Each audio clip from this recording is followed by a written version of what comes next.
A wise man once said that you never get a second chance to make a first impression. And he's right. We often judge people, things and brands within the first few seconds of meeting or seeing them. That's just human nature. So you'd imagine then that if you were going to launch a brand new electric car brand, the first model would be, well, electric. It makes sense, right? Well, not if you're Polestar, because this is the car that it chose to launch with back in 2019. And have a guess what's under the bonnet? Yep, an engine.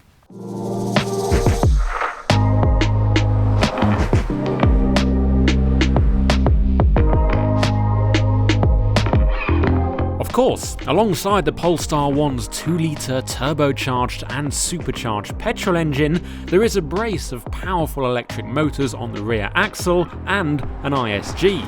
Together they make up more than half of the car's 601 brake horsepower total output. Yet there's no denying that the One's plug-in hybrid powertrain is a little bit different to the ones that will deliver Polestar's long-term future. Looking in from the outside, this seems like an unusual strategy. It's like McDonald's launching a vegan burger that's 50% meat. But even so, as we come to the end of the Polestar 1's short lifespan, I think it deserves another look. Because not only is it one of the most interesting and groundbreaking new cars of the last 5 years, it also gives us a glimpse of what could, and perhaps should, have been.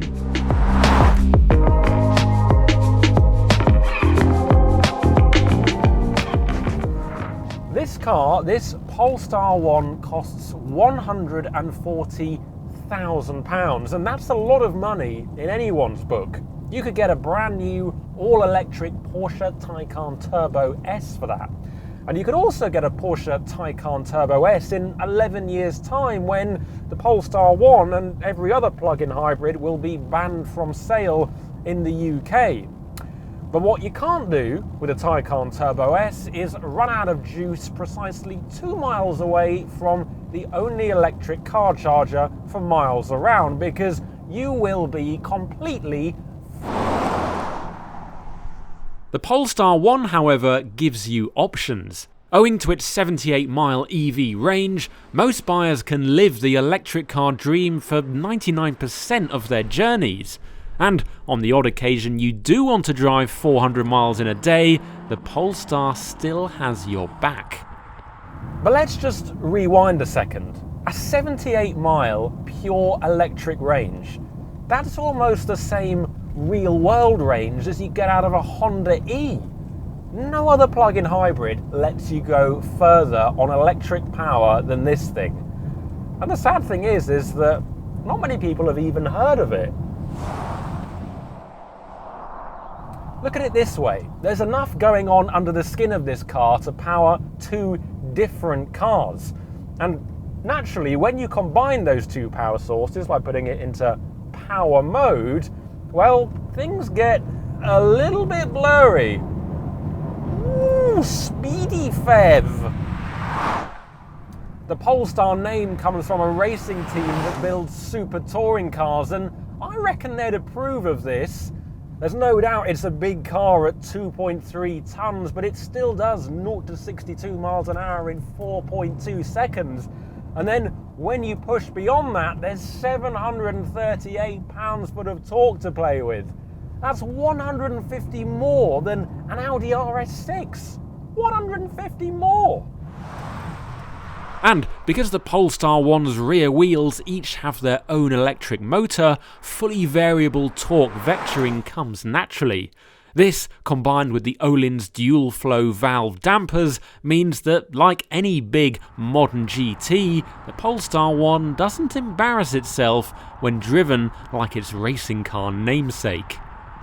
Quite the opposite, in fact. You can get your hands dirty and adjust those Öhlins dampers across a range of different settings, but it's clear from the factory defaults that Polestar really wanted this car to handle, and it does. The trade-off, though, is that the low-speed ride isn't exactly what you'd call cosseting. But speed up and start to take corners at a pace, and it is superb.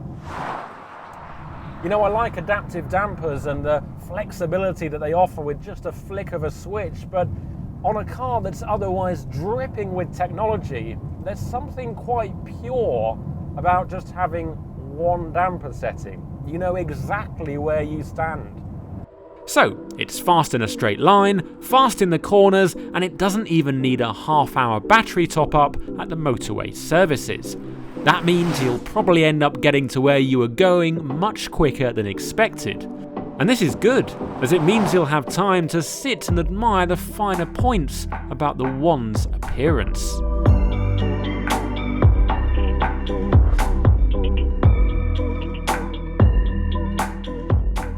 I can't be the only one that thinks this is one of the best looking cars of the last 20 years.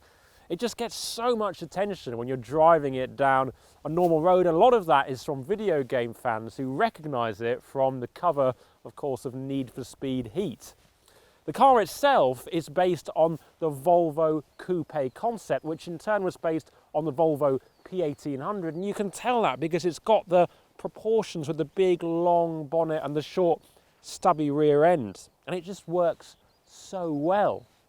Underneath, it sits on Volvo's SPA architecture, but there's a Dragonfly carbon fibre crossmember, which makes it 60% more rigid.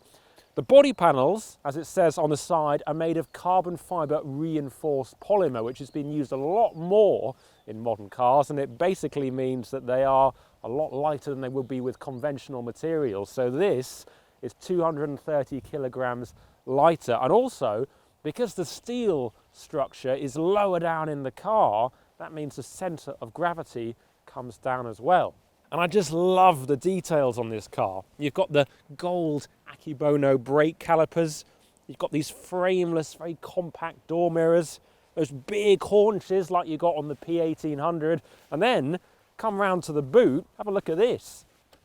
Now, some might say that the boot space is bijou, others might call it a joke, but the good bit is that you've got these nice cables, these orange cables going into the car and looking really purposeful. I don't know exactly what would happen if I pulled one out, but I can't imagine it would be good.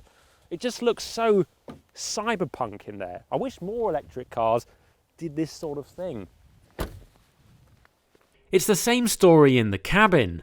Although not quite up there with its most opulent rivals, there's still some lovely touches on show, from the carbon fibre trim to the Orifor's crystal gear lever and Polestar logo reflected in the panoramic roof. Much like the rest of the car, it's Swedish style and form befitting of its eye-watering price tag. Of course, the reason it's so expensive is because this is essentially a technical showcase, an example of what car makers can do when they don't need to sell in big numbers. It's there solely to put Polestar on the map, to grab attention. And, well, it's done that. And some.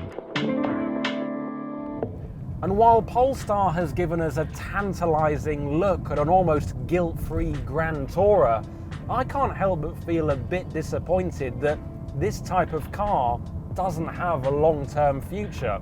It's merely seen as a stepping stone or a halfway house to full EVs. In the eyes of the lawmakers, it's tainted by the image of gas-guzzling petrol and diesel cars from yesteryear, when the reality is that couldn't be further from the truth. Having driven this car now for hundreds of miles, I think it's a real shame that we're probably not going to see many more like it.